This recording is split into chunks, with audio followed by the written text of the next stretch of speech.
ਹੁਣ ਚੜ੍ਹਦੇ ਪੰਜਾਬ ਦੇ ਵਿੱਚ ਜਿਹੜੇ ਕਈ ਗੁਲੂਕਾਰ ਨੇ ਪੰਜਾਬੀ ਉਹ ਸੇਵਾ ਕਰਦੇ ਨੇ ਪੈ 20 ਪਿੰਡਾਂ ਦੀ ਉਹਨਾਂ ਜਿਹੜੀ ਉਹ ਸੇਵਾ ਚੁੱਕ ਲਈਏ, ਉਹਨਾਂ ਦੇ ਘਰ ਬਣਾ ਕੇ ਦਿਆਂਗੇ, ਜਿਹੜੀ ਚੀਜ਼ ਦੀ ਜ਼ਰੂਰਤ ਹੈ ਉਹ ਦਿਆਂਗੇ, ਪੈਸੇ ਵੀ ਵੰਡ ਦੇਣੇ ਪਏ।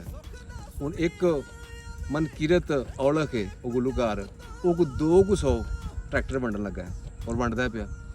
ਅੱਛਾ ਚਲੋ ਉਧਰ ਤੇ ਇਹ ਹੋ ਗਿਆ। ਹੁਣ ਲਾਂਘੇ ਪੰਜਾਬ ਦੇ ਵਿੱਚ ਮੈਂ ਤੇ ਆਖਾਂਗਾ ਕਿ ਤੁਸੀਂ ਨਾ ਜਿਹੜਾ ਨੀਲਮ ਜੇਲਮ ਵਾਲਾ ਜਿਹੜਾ ਸੀ ਨਾ ਟੈਕਸ ਉਹ ਹੀ ਲਾ ਲਓ, ਪਰ ਜਿਨ੍ਹਾਂ ਇਲਾਕਿਆਂ ਦੇ ਵਿੱਚ ਉਹ ਸਲਾਬ ਗਿਆ ਹੈ, ਹੜ੍ਹ ਗਿਆ ਹੈ, ਉਹਨਾਂ ਇਲਾਕਿਆਂ ਦੀ ਕਮ ਅਜ਼ ਕਮ 1 ਸਾਲ ਜਿਹੜੇ ਨਾ ਉਹਨਾਂ ਦੀ ਬਿਜਲੀ ਜਿਹੜੀ ਹੈ ਉਹ ਬਿੱਲ ਜਿਹੜੇ ਮਾਫ ਕਰ ਦਿਓ। ਜੇ ਇਹ ਰਾਏ ਇਹ ਠੀਕ ਹੈ ਤੇ ਤੁਸੀਂ ਇੰਨਾ ਕੁ ਸ਼ੇਅਰ ਕਰੋ ਕਿ ਜਿਹੜੇ ਸਹਿਬ ਇਖਤਿਦਾਰ ਲੋਕ ਨੇ ਉਹਨਾਂ ਤੱਕ ਗੱਲ ਪਹੁੰਚ ਜਾਂਦੀ ਜੇ। ਅਲਹਮਦੁਲਿਲਾ ਗੱਲ ਪਹੁੰਚ ਜਾਂਦੀ ਆ। ਵੇਖੋ ਨਾ ਕਿੱਥੇ ਏਅਰਵੇ ਤੱਕ ਅੱਗੇ ਗੱਲ ਗਈ ਹੈ ਤੇ ਇਹ ਗੱਲਾਂ ਪਹੁੰਚਦੀਆਂ ਨੇ ਔਰ ਕੰਮ ਵੀ ਹੁੰਦੇ ਨੇ। ਤੇ ਤੁਸੀਂ ਆਪਣਾ ਕਮੈਂਟਾਂ ਦੇ ਵਿੱਚ ਆਪਣੀ ਰਾਏ ਦੇਣਾ।